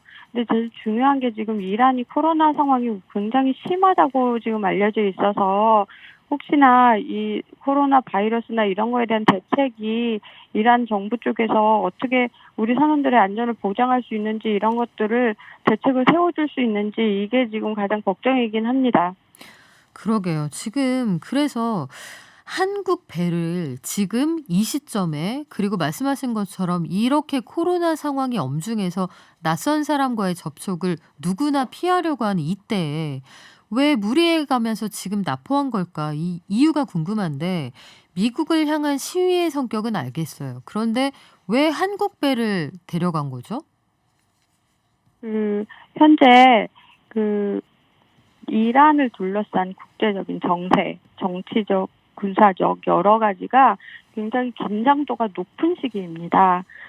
첫째로는 지금 우라늄을 20% 이상 농축한다 이 뉴스가 나오자마자 한국 선박 납포 소식이 들렸고요. 네. 그리고 작년 이맘때 벌어졌던 혁명 수비대에 솔레이마니 지도자가 있었는데 이 장군이 지금 미국의 공격에 의해서 사망한 지 딱 일주기가 됐어요. 그래서 이라크와 이란 안에 반미 시위가 한창 열심히 일어나고 있는 상황이었거든요. 그런 긴장도 굉장히 높아 있는 상황이고 또 지금 미국에도 바이든 행정부가 막 출범하려던 시기잖아요. 네. 이럴 때 어떤 정치적인 선점을 좀 노리려는 그런 시기적인 계산이 있지 않았나 않나라는 생각이 들고요. 우리 선박 납포가 되는 그 시점에 제가 그 선박들의 위치를 확인할 수 있는 그런 사이트를 찾아보니까 우리 선박만 있었던 게 아니라 다른 나라 선박들도 굉장히 많이 지나가고 있었어요. 네. 근데 왜 하필 한국 선박을 그들이 딱 납포를 했을까라고 생각했을 때 한국과 이란과의 외교 관계가 그렇게 나쁜 편은 아니거든요. 그리고 미국에 대해서 경고를 할 수 있는, 그러니까 미국의 동맹국이다 보니까 여러 가지를 생각을 했던 것 같아요. 그 계산을 분명히 했을 거고, 그리고 지금 현재 이란이 경제 제재를 당하고 있는 상황이잖아요. 네. 그리고 한국 정부에 묶여있는 돈도 있을 거고, 이런 것들을 충분히 계산을 해서 한국 선박을 노렸지 않나라는 생각이 들거든요. 지금 시점상으로 보면 미국에서 얘기가 좀 통할지도 모른다는 기대를 새 정부에 아마 희망을 걸어보는 것 같습니다. 그래서 바이든 행정부가 출범하기 전에 우리가 가지고 있는 결기를 한번 보여준다 이런 입장인 것 같기도 한데 한국 정부의 70억 달러를 인질로 잡혀 있다. 이란 정부에 이런 주장을 하고 있거든요. 이게 아마 제 기억으로는 2012년부터 시작된 이란산 원유 수입 감축 요구에 따라서 한국 정부가 이란산 원유 수입을 좀 줄였고요.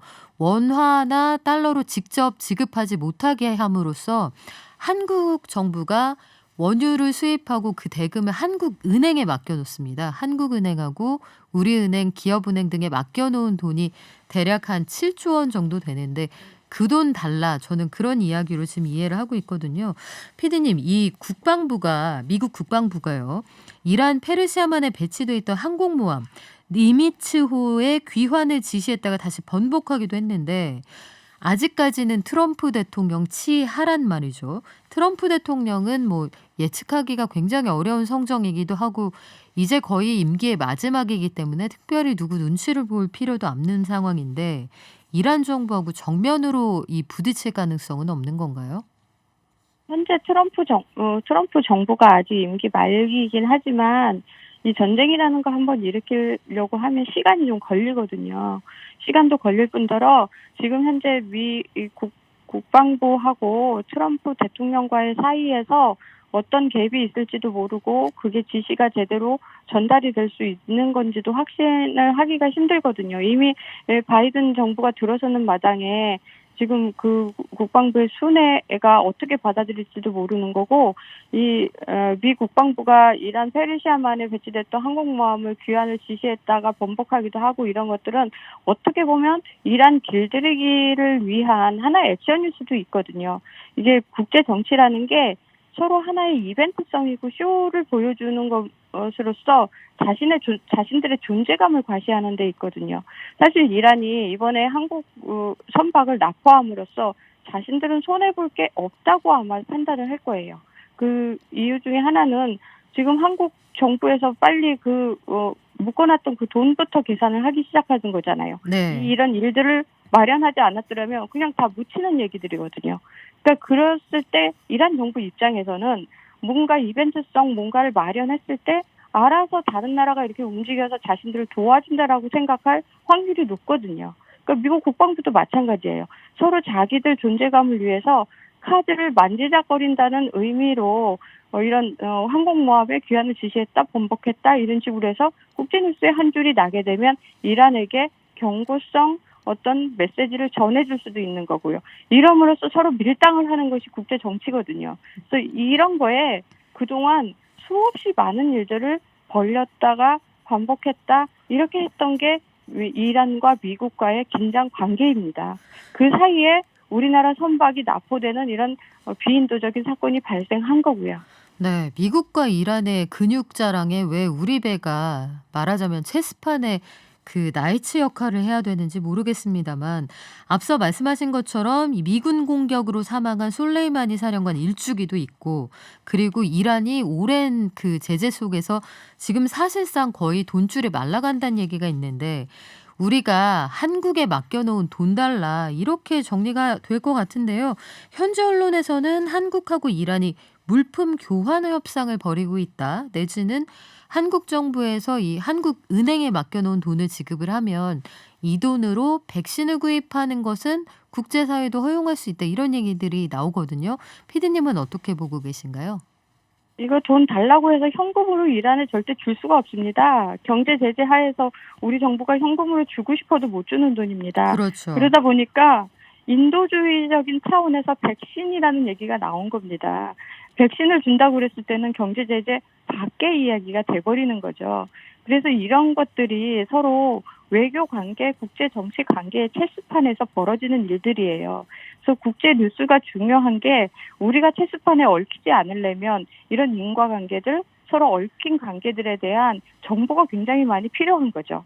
저 호르무즈 해협을 지나가는 우리 선박들이 이란과 미국과의 관계를 우리가 알아서 뭐 하랴라고 거기 있는 사람들 다 민간인이니까 국제 뉴스에 자연히 어두울 수밖에 없죠. 그렇지만 어떻게든 우리 선박이 납포되는 이런 사건이 벌어질 수밖에 없는 게 이란과 미국과의 긴장 관계 속에서 벌어지는 일이잖아요. 네. 그래서 앞으로 그 해협을 지나가는 우리나라 선박에 계신 분들이 이제는 이란과 미국과의 그 관계에 대해서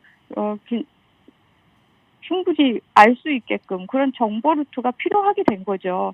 그래서 체스판에 얽히지 않으려면 우리는 국제 뉴스를 더 많이 할 수밖에 없고 이게 호르무즈 해협뿐만이 아니에요. 전 세계에 어디도 호르무즈 해협 같은 긴장도가 높은 곳이 또 있을 수 있거든요. 그래서 이번 사건으로 우리가 알아야 될 것은 이런 긴장도가 있는 세계 어느 곳곳 지역이라도 우리 정부가 국민들에게 충분한 정보 전달을 위해서 노력을 해야 된다.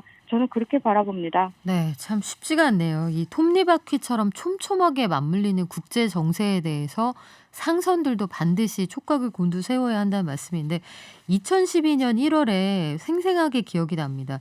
로버트 아이논 미 국무부 대북 대이란 제재 담당 조정관이 한국에 왔는데 이란산 원유 수입 줄여라, 돈 주지 말아라. 기획재정부하고 외교부를 돌면서 압박을 했던 현장에 저도 있었거든요. 이게 미국 국방수권법에 따라서 제재가 이루어지고 그 이후에 이런 여러 가지 관계들이 벌어지게 된 것인데 글쎄요. 우리가 수출 많이 하고 국제정세에 민감할 수밖에 없는 위치에 있다는 숙명이기도 한 것 같습니다. 마지막으로 피디님, 우리 정부가 지금 청해부대 최영함을 현장에 급파를 했고 오늘 주한 이란 대사도 불러서 유감을 표명했는데 앞으로 외교적 대응은 어떻게 나가면 좋을까요? 이란도 한 국가이고 우리도 한 국가이고 그동안 국가 간의 신뢰를 가진 외교적인 관계에 있습니다. 이번 사건 같은 경우는 이란 정부가 어쨌든 혁명 수비대라고 이란 정부가 자신들이 벌인 일이 아니라고 할 수도 있어요. 어떻게 바라보면 혁명 수비대가 했다라고 벗어날 수도 있는데 우리 선박이 거기서 환경 오염을 일으켰다고 하면 그 증거를 정확하게 내놔야 되고요. 어차피 지금 납포를 한 상황이잖아요. 그렇죠. 그래서 이런 것들을 외교적인 노력을 통해서 정확하게 밝혀내야 된다고 생각해요. 그렇지 않으면 재발이 또 될 수도 있는 거잖아요. 호르무즈 해협 굉장히 좁거든요. 그리고 우리 선박은 굉장히 많이 지나다녀요. 그러면 또 한 번 이런 일이 벌어져서 이란의 이벤트성에 또 이용당할 수 있는가. 그랬을 때 재발 방지를 위해서라도 이번 사건 같은 경우는 충분히 외교적인 노력을 하되 재발 방지 위한 네. 또 다른 대책을 또 마련해야 된다라고 보여집니다. 그러게요. 반복적으로 환경오염을 유발했으면 뭐 환경오염 부담금 내야 한다고 얘기하는데 오염했으면 내야죠. 그런데 반복적으로 할 동안 왜 한 번도 얘기를 안 했는지 궁금하고 정부하고 무관한데 왜 이란 정부 대변인이 온라인 기자회견에서 한국 정부가 우리 돈 떼먹고 안 주고 있다 이런 얘기를 하는지 상관없는데 이런 얘기 왜 나오는지 참 궁금해집니다. 되게 언행도 사실 굉장히 좀 불쾌하고요. 그리고 증거부터 내놓고 납포를 해야 되는 게 맞고요. 그리고 이런 비인도적으로 민간인을 납포하는 건 한 나라 정부로서 할 일이 아니라고 생각합니다. 그래서 이런 사건은 국제법상에서도 강하게 이런 것들은 항의를 해야 된다고 봅니다. 네, 이럴수록 이란이 쌓아놓은 국제사회의 마일리지는 줄어들지 않을까 싶어요. 내가 안 때리고 내 손이 때렸다. 이 얘기를 누가 믿을 수 있을까요? 오늘 말씀 고맙습니다. 지금까지 김영미 국제분쟁지역 전문 PD였습니다.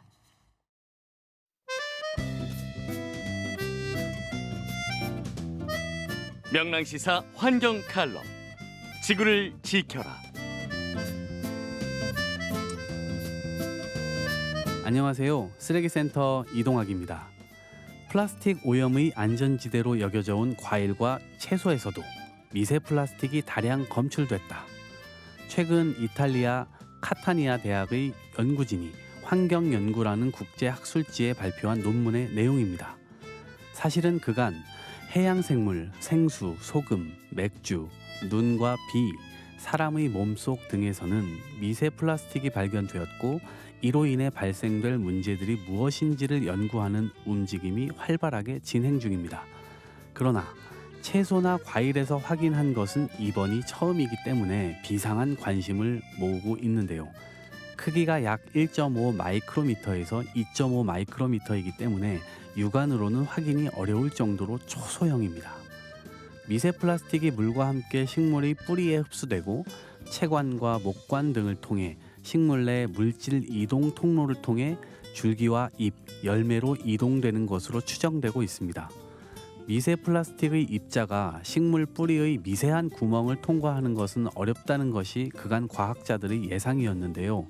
이번 연구 결과를 통해 뒤집힌 것입니다. 미세 플라스틱은 또 식물의 발육에도 부정적인 영향을 미친다는 연구 결과도 있습니다. 오염되지 않은 토양에서 자란 식물보다 키도 덜 자라고 뿌리도 짧다는 결과를 얻었다고 합니다.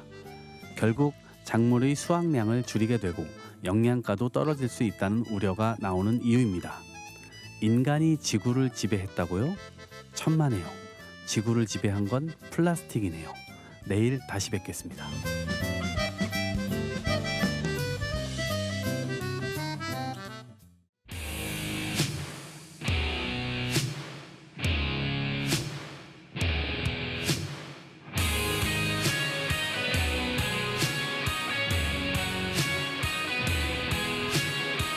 어제는 회사 선후배, 오늘은 토론의 맞수. 소위 계급장 떼고 한판 붙는 시간입니다. 말릴수록 강해진다. 맞짱 토론 살살 합시다. 오늘은 전효옥 작가님이 스튜디오에 나오셨어요. 어서 오세요. 네, 안녕하세요. 박연미 기자님. 네. 지난주에는 왜 나는 안 불렀느냐 네. 굉장히 역정을 내셨어요. 아니 뭐 제가 역정을 내다니요. 무슨 그런 적은 없었고. 그래서 이제 저희가 이번 주에는 저 원래 그렇게 화내고 그런 사람 아니에요. 아, 예. 네. 제가 사과드리겠습니다. 배종호 교수님이 전화를 연결하셨고요. 네. 오늘은 전 작가님을 스튜디오에 모셨는데요. 배종호 교수님도 나와 계시죠? 네, 배정호입니다. 반갑습니다. 예, 교수님. 그러면 오늘 살살 합시다. 첫 번째 주제 살살 시작해 보겠습니다. 이낙연 민주당 대표가 띄운 사면론, 정치권에 굉장히 뜨거운 이슈가 됐고 국민들도 저마다 입장을 갖고 있을 것 같은데요. 이낙연 대표가 이명박, 박근혜 두 전직 대통령 사면 카드를 떠냈는데 전 작가님, 네. 이게 정치적 액션이라는 건 시점, 네. 작품성, 흥행성 이게 네. 중요한 거잖아요. 두 전직 대통령에 대한 사면 일단 지금 시점에 필요하다고 보시나요? 글쎄 그거는 뭐 여러 사람이 생각이 다르겠지만은 전 필요하다고 전부터 생각을 해왔어요.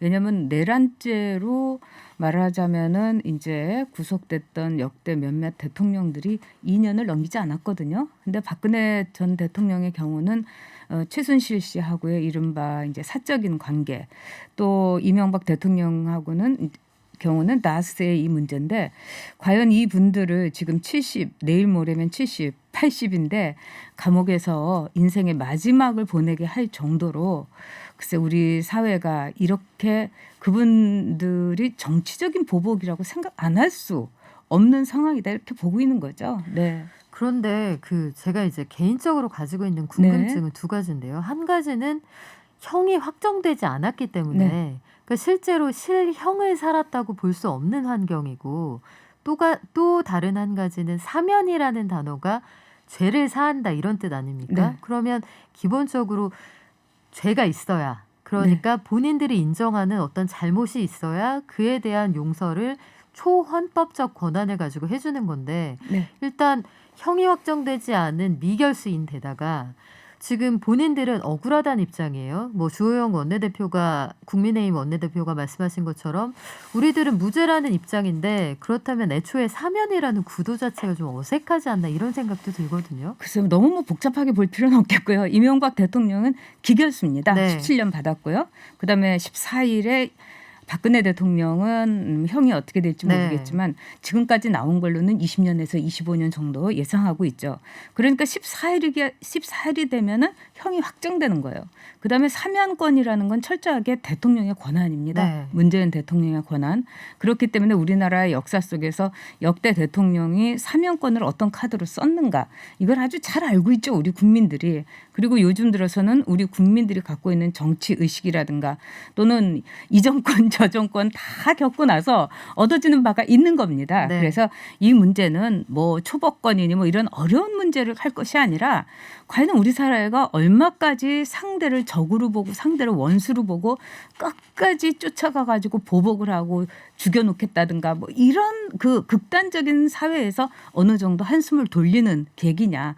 또 정치적으로도 지금 문재인 대통령이 상당히 어렵지 않습니까? 네. 지지율이 지금 폭락하고 있고 그런 점에서 정치적인 선택으로서 사면이란 카드를 문재인 대통령도 역대 대통령처럼 쓸 수 있는 거겠죠. 그러면 일단 청와대 입장은 이거예요. 사전에 네. 우리는 뭐 교감 같은 거 없었다. 네. 이낙연 대표도 청와대와 교감이 있다기보다는 적절한 때에 내가 건의를 할 수도 있다라고까지는 얘기는 했는데 이낙연 대표의 사면론 이후에 사실은 이낙연 대표에 대한 정치적인 공세가 굉장히 수위가 높아졌거든요. 네. 그런데 이걸 예상을 못하지 않았을 것 같은데 네. 당내에서 합의도 안 됐고 어제 네. 보니까 지도부 안에서도 논의가 없었다는데 왜 지금 사면론을 꺼냈을까요? 글쎄 뭐 문재인 대통령하고 이명박 이낙연 총리하고 이낙연 대표하고 둘이 만나 갖고 무슨 얘기를 했는지는 아마 청와대에 있는 사람들도 모르는 사람이 많고 단 둘만 알 거예요. 바로 그 전날 만났으니까요. 네네. 그리고 두 차례 만나서 거기서 이제 마음을 읽었다, 신경을 읽었다 이렇게도 이제 이낙연 대표가 얘기하는데 결국 이낙연 대표의 목적은 철저한 정치적인 행위다 이렇게 봐야 되겠죠.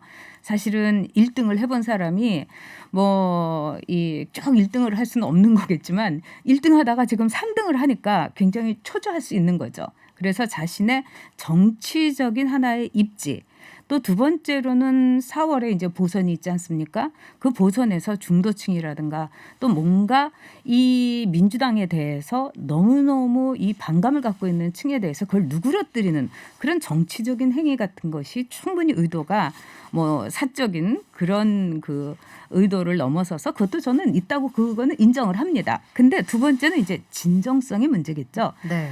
문희상 의장이라든가 유인태 전 의원 같은 경우는 사면하고 이런 얘기를 줄곧 해왔어요. 그래서 정치라는 건 개인적인 작은 이야기의 연속이라고 하지 않습니까? 그런 점에서 이낙연 대표는 과연 국민 통합을 위해서 이제까지 그런 얘기 전혀 입도 뻥끗 안 했다가 갑자기 아닌 밤중에 나와가지고 사면을 하니까 사람들이 뜨악한 거죠. 즉 진정성이라든가 또 정치라는 거는요. 사전 작업이 굉장히 중요해요. 그리고 본인이 국민들을 설득하고 국민들에게 정말 잘해보고 이 국민 통합을 얘기하려면은 일단 당내의 최고위원 회의부터 어느 정도 통합을 해야 되는데 네. 당장 최고위원 회의에서 들고 일어나지 않습니까? 우린 들은 바가 없다고. 네. 그런 걸 보면은 굉장히 혼란 그 자체죠. 네. 배종호 교수님. 네. 이낙연 대표가 이런 상황을 전혀 예상 못했을 것 같지가 않아요. 그런데 네네. 어제 양양자 최고위원하고 인터뷰를 해봐도 최고위원들한테 사과를 했다 이런 발언을 하셨거든요. 사전에 네네. 상의 안 해서 미안하다고 하더라라고 하셨는데 이낙연 대표가 이렇게 큰 돌을 이 시점에 새해 벽두에 왜 던졌을까요? 일단 뭐 이낙연 대표가 계속해서 주장하는 것은 국민 통합을 위한 총정에서 비롯됐다 이렇게 지금 얘기를 하고 있지 않습니까? 네. 코로나19 국난 극복을 해야 되는데 너무 우리 정치권이 진영으로 나눠져 가지고 반목과 대립하고 있다, 갈라져 있다. 따라서 국민의 마음을 하나로 모으기 위해서 사면론을 제기했다라고 얘기를 하는데요.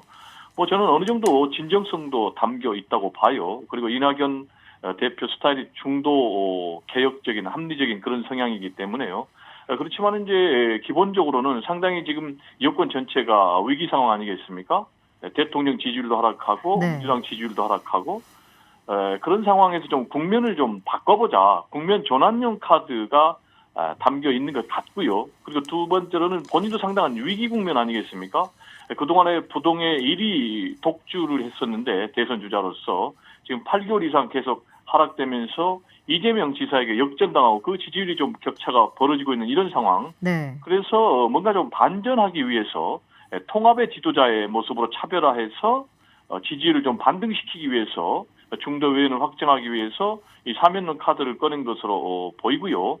그리고 이제 우리 전효혁 의원님에 대해서 제가 좀 상당히 놀라운 것은 기본적으로 정치 보복이라고 규정을 하니까 굉장히 당황스러워요. 네. 그럼 이제 이거는 기본적으로 얘기가 전혀 안 되는 거예요. 아까 앵커께서도 말씀하셨지만은 사면에 대해서는 최소한의 필요 조건이 있거든요.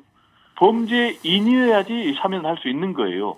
그리고 형이 확정돼야지 사면을 할 수 있는 거예요. 범죄인이 아니면 사면할 필요가 없는 거죠.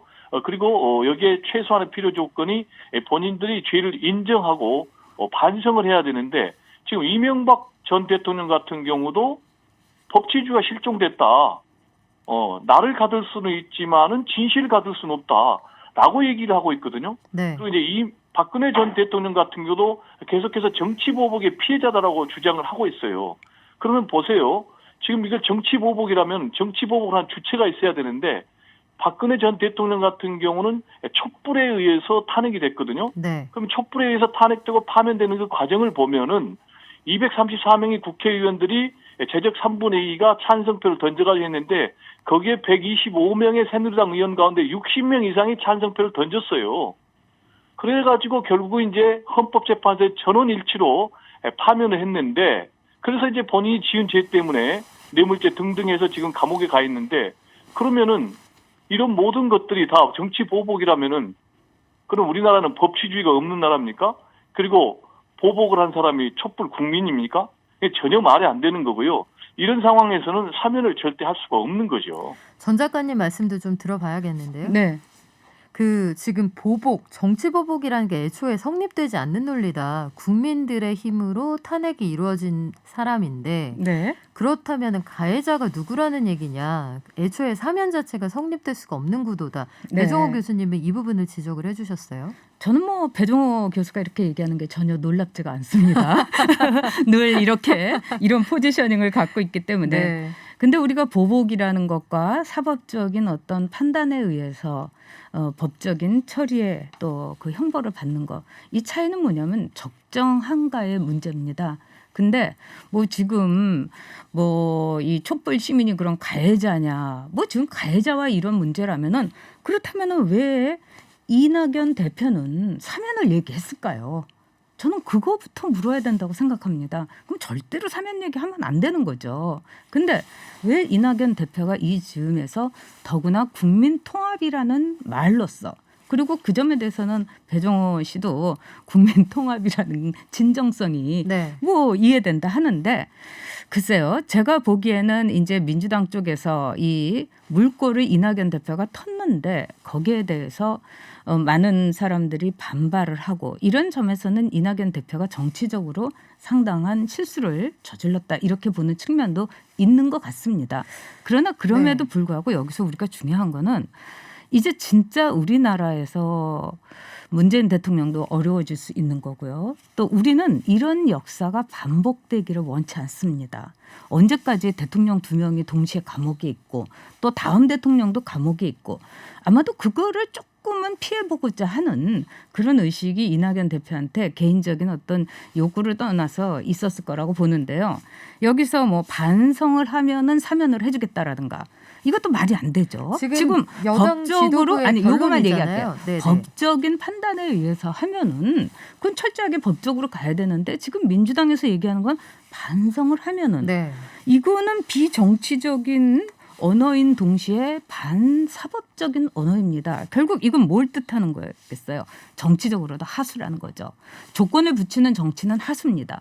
그리고 이렇게 조건을 붙이는 거는 해줄 뜻이 없다는 거. 그러면서 한번 띄워보는 이런 것도 있는 거죠. 배종호 교수님, 이 네네. 조건을 붙였다. 이 부분이 사실은 이낙연 대표가 모양이 좀 빠지게 됐다. 이렇게 지적받는 부분이기도 하거든요. 1월 1일에 사면 건의를 할 수도 있다라고 했는데 이틀 만에 당내의 강력한 반발로 후진 기여를 넣었다. 이런 평가가 나와요. 그래서 당사자의 반성을 조건으로 붙였다. 이 부분은 어떻게 봐야 됩니까?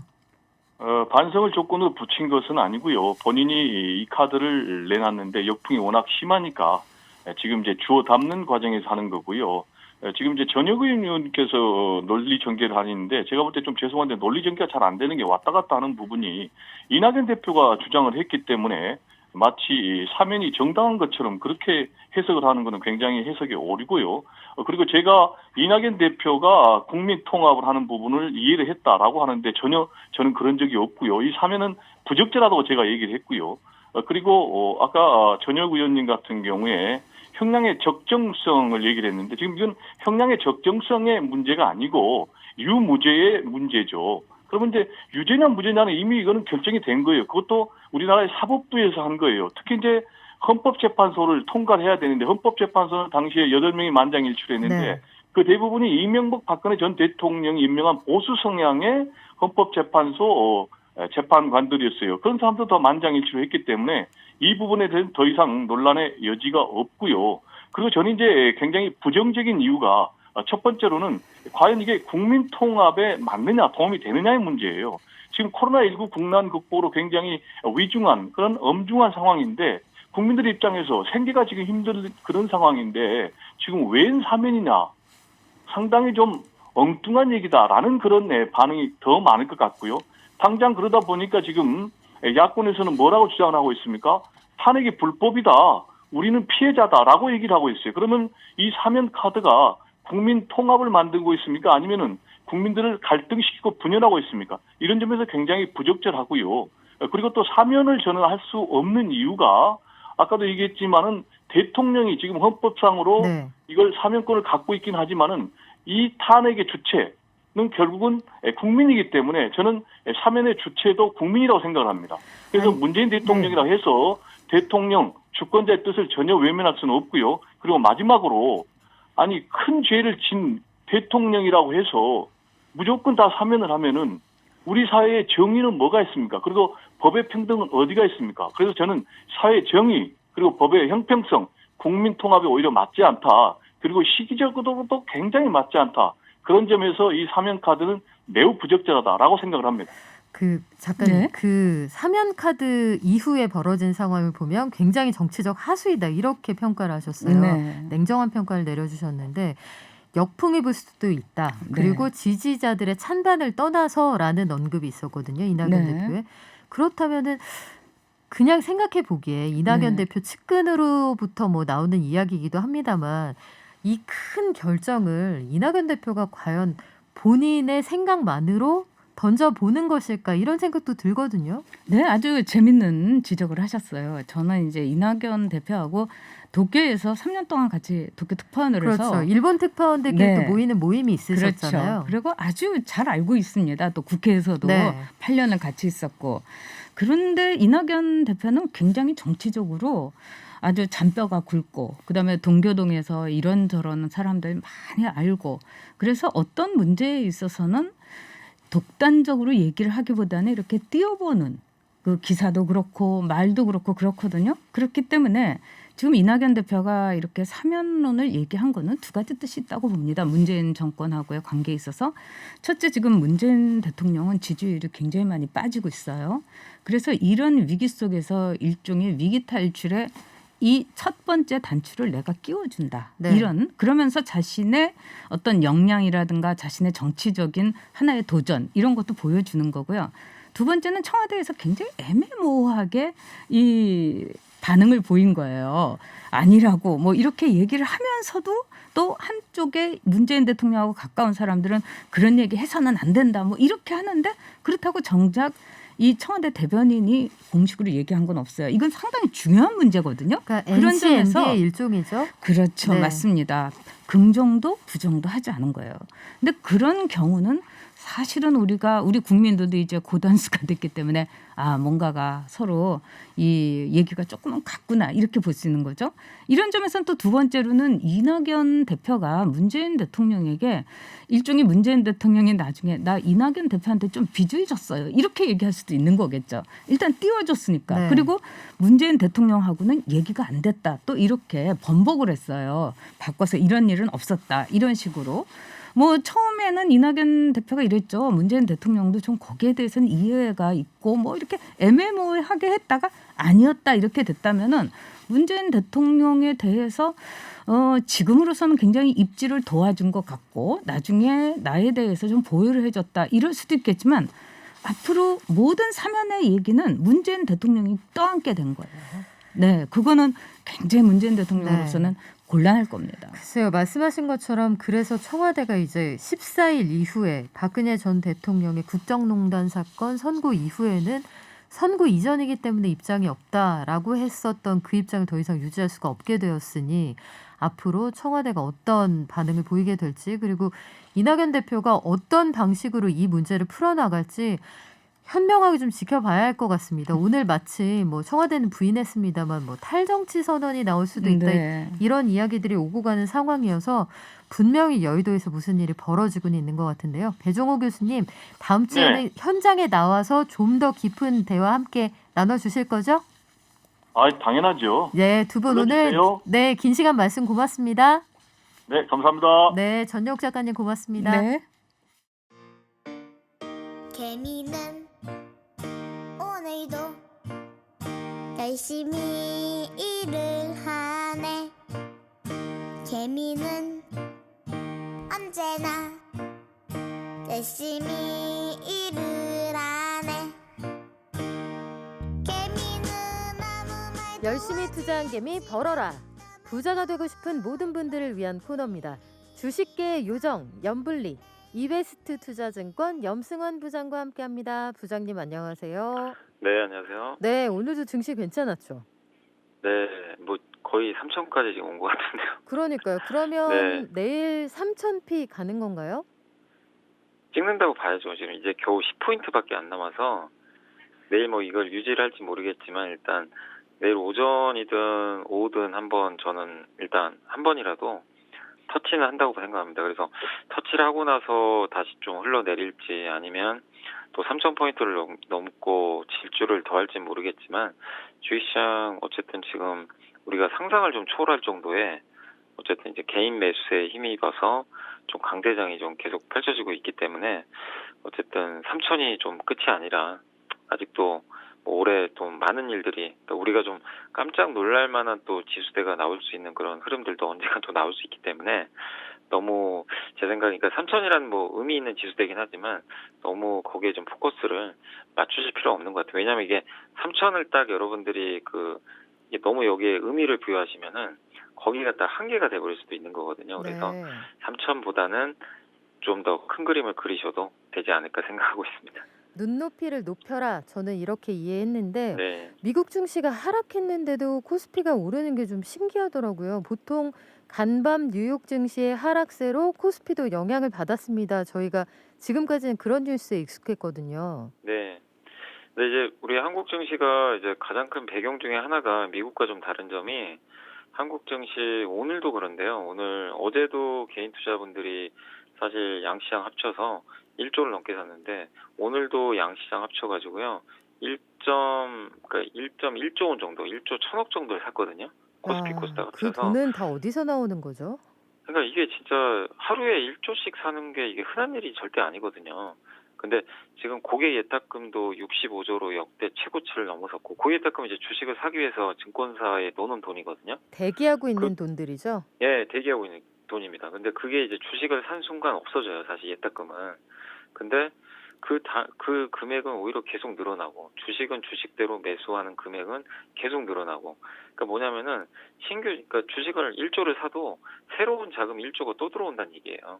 그러니까 지금 우리가 흔히 머니무브라고 표현을 하는데 개인 투자분들의 자금이 지금 12월을 기점으로 해가지고 굉장히 급격하게 늘어나고 있고 1월달 들어와서는 마치 그냥 참았던 분들까지 주식시장에 뛰어들 정도로 지금 이제 광풍이라고 하긴 좀 그런데 약간 좀 흥분하는 지금 모습들까지 연출된 정도로 개인들의 매수세가 너무나 거세고 오늘 외국인 기관이 많이 팔았는데도 옛날 같으면 이렇게 외국인 기관이 합쳐서 한 7, 8천억 팔아버리면 증시가 급락했어요. 옛날 같으면. 그렇죠. 바로 흔들리죠. 네. 그리고 오늘 말씀하신 대로 미국장 빠지면 당연히 같이 빠지는데 그거를 그냥 개인 투자자분들이 다 뭐 그런 거 우리 신경 안 쓴다 할 정도로 그냥 아예 돈의 힘으로 올려버리고 있습니다. 그래서 개인 투자분들의 이런 정말 엄청난 매수, 그리고 옛날하고 다른 점이 뭐냐면 개인 투자분들이 되게 작은 기업들을 많이 샀어요, 옛날에. 네, 맞아요. 지금은 아닙니다. 큰 종목을 그냥 사세요.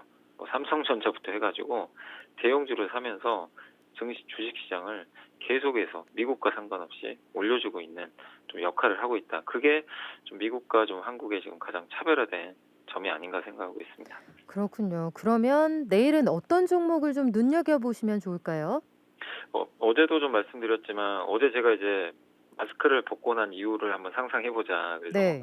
색조 화장품이나 이런 것들 많이 말씀드렸는데 오늘 물론 이제 그쪽도 분위기도 좋았는데 제가 이제 그런 걸 자꾸 강조드린 게 뭐냐면 이제 사람들이 너무 좋은 것들은 다 알고 계세요. 근데 우리가 좀 여전히 안 간 기업들도 많이 있는데 오늘은 보면요 안 간 기업들이 다 급등했어요 사실.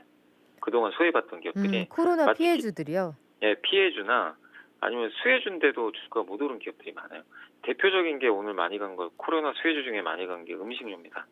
오늘 음식료 회사들이요, 주가가 일제히 기다렸다는 듯이 급등했는데 특징이 뭐냐면 꼭 피해주다 아니다를 떠나서 주가가 못 오른 기업들이요, 다 순환매가 이렇게 한 번씩 네. 잘 돌아가는 것 같아요. 그래서 여러분들이 좀 계속해서 그런 쪽에서 포인트를 좀 잡아보시면 좋겠고, 그래서 내일 한번 보실 건 제가 좀 찾아보니까 좀 못 갔던 섹터가 건강기능식품이라고 혹시 아세요? 그럼요. 예, 면역력 강화할 때 많이 드시잖아요, 요새. 일상화 좀 많이 됐죠. 근데 그쪽 섹터들이 작년 여름까지 많이 갔다가 지금 한 5개월 이상 조정을 받고 있는데 주가가 아직도 좀 많이 못 갔습니다. 그래서 좀 못 오른 섹터 중에서 저는 내일은 한번 건강기능식품과 좀 관련된 기업들 한번 눈여겨보시면 좋을 것 같습니다. 네, 상승장에서 소외됐던 종목들 한번 눈여겨보라는 말씀 감사하고요. 오늘 돈과 함께는 여기까지입니다. 이베스트 투자증권 염승환 부장님 고맙습니다. 내일 다시 네. 만나요. 네, 감사합니다.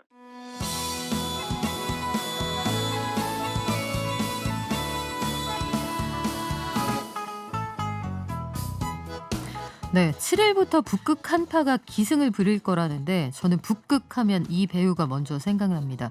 북극곰에 대해서 호소했던 류준열 씨. 지구의 말에 귀를 기울여보는 단체 구해줘 지구에 오늘은 그린피스 양연호 캠페이너 나와주셨어요. 캠페이너 처음 들어보는 단어인데요. 안녕하세요. 네, 안녕하세요. 네, 캠페이너. 저희가 생각하는 캠페인 플러스 ER 맞습니까? 네, 잘 알고 계신 것처럼 네. 캠페인을 하는 뭐 활동가 그렇게 이해하시면 좋을 것 같습니다. 제가 단체를 헷갈리는 게 아니라면 그린피스가 전 세계에 멸종되어가는 혹은 학대받고 있는 동식물들 다 보호하는 단체인데 북극곰 캠페인하는 그 단체 맞습니까? 네, 맞습니다. 네, 류준열 씨의 그 목소리로 북극곰을 도와주세요.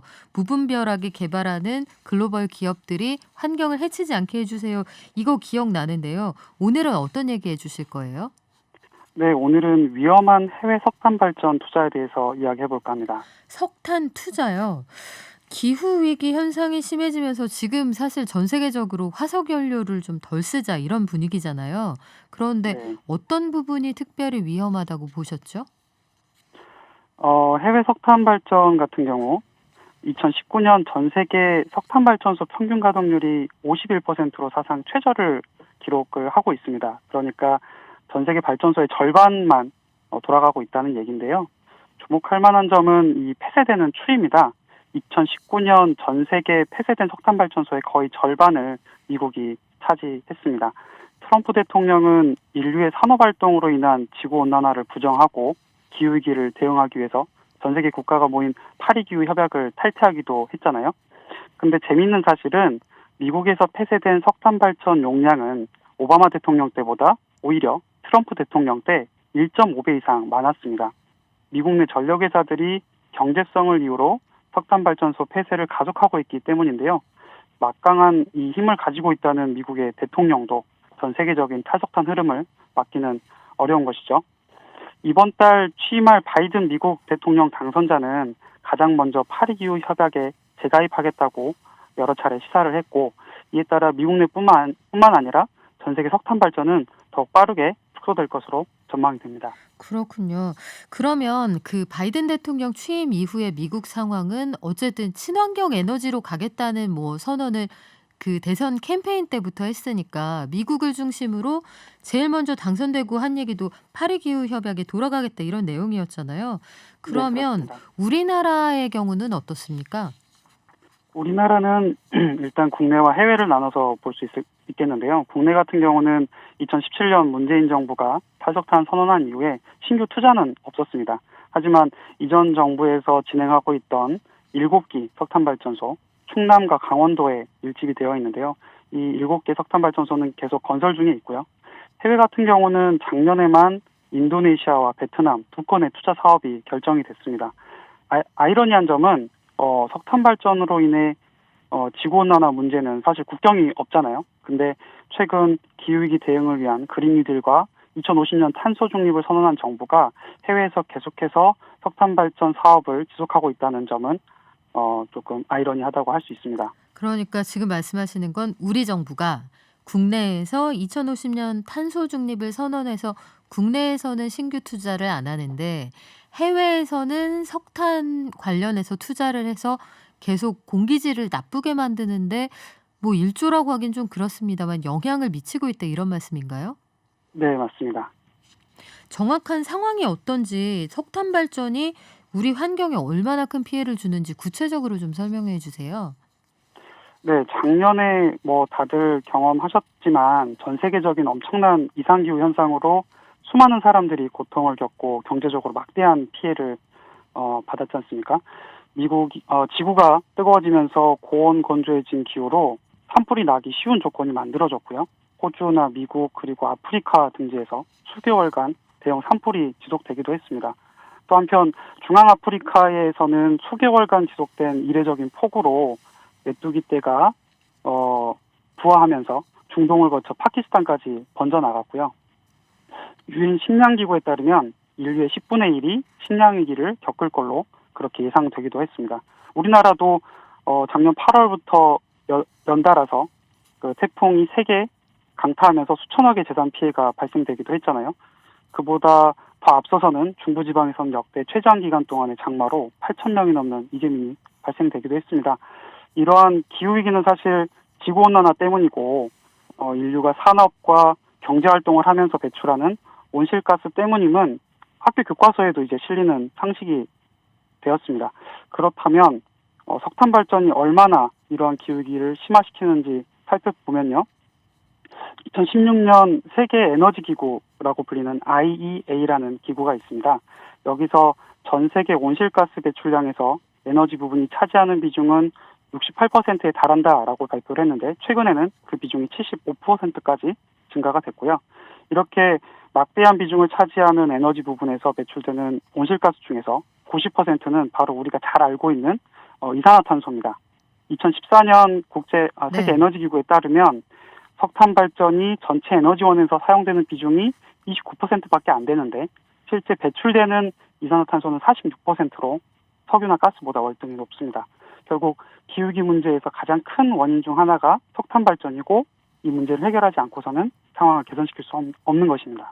그런데 그 상황을 개선시키려면 석탄을 줄여야 한다, 사용량을. 충분히 동의하는데요.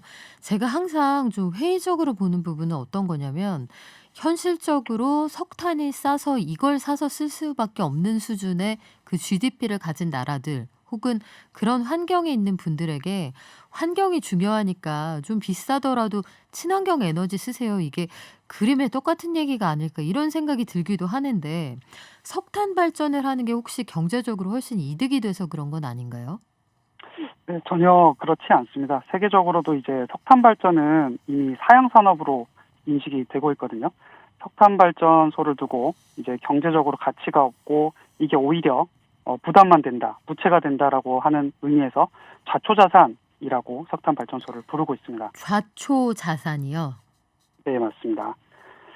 우리가 흔히 전자레인지 그리고 냉장고 그리고 전구 만드는 회사로 잘 알고 있는 제너럴 일렉트릭이라는 회사가 있습니다. 네. GE라고 하죠.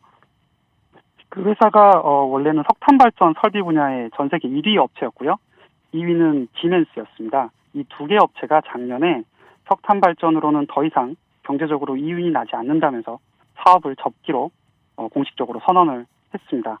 더불어서 전 세계 1000여 곳이 넘는 투자기관들 역시 대외적으로는 환경과 고객을 이유로 석탄 발전 사업에 투자를 철회하고 있지만 가장 냉정하게 자본의 논리로 움직이는 금융기관들의 이런 행보의 주 원인은 실제로는 석탄 발전의 비경제성 때문입니다. 우리나라 금융기관들도 요즘 속독들이 석탄 발전 사업에 투자하지 않겠다고 선언을 하고 있는데요. 작년에 9월 KB금융, 그리고 10월 신한금융, 그리고 12월에 우리금융까지 우리나라 5대 민간 금융그룹 중 3곳이 석탄 발전을 더 이상 투자하지 않겠다라고 선언을 했습니다. 그렇군요. 그리고 네. 네네 말씀하시죠. 국제에너지기구에도 네. 따르면 석탄 이런 발전 산업에 대한 투자가 급격히 줄어들고 있는 추세여서요. 2010년 이후로 80% 가까이 감소되었습니다. 그렇군요. 그러면 마지막으로 우리 그린피스의 양연호 활동가님이 보시기에는 앞으로 우리가 어떤 방향으로 나가야 할까 짧게 정리를 좀 부탁드릴게요. 네, 문재인 대통령은 우리가 그동안 에너지 전환 정책에 있어서 미흡한 점이 많았다라고 최근 밝히기도 했는데요.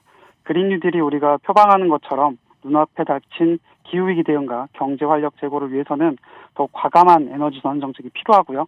거기서 발생될 일자리 문제 그리고 사회 문제 등을 해결하기 위해서는 정부가 적극 고민하고 지원을 해야 합니다. 그것이 지금 이 시기에 필요한 정의로운 전환이라고 할 수 있겠습니다. 네, 감사합니다. 지금까지 그린피스의 양연호 활동가와 함께했습니다. 고맙습니다.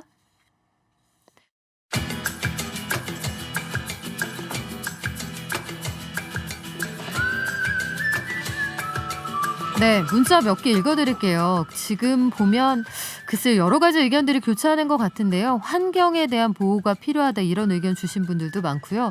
요리조리님 추위야 물러가라 너무너무 추워요 이런 얘기 해주셨고 앞서 증시 얘기 전해드렸는데 투데이 아자님 부동산 돈이 주식으로 간 게 아닌가 외국인들은 치고 빠지겠네 이런 말씀도 해주셨는데요.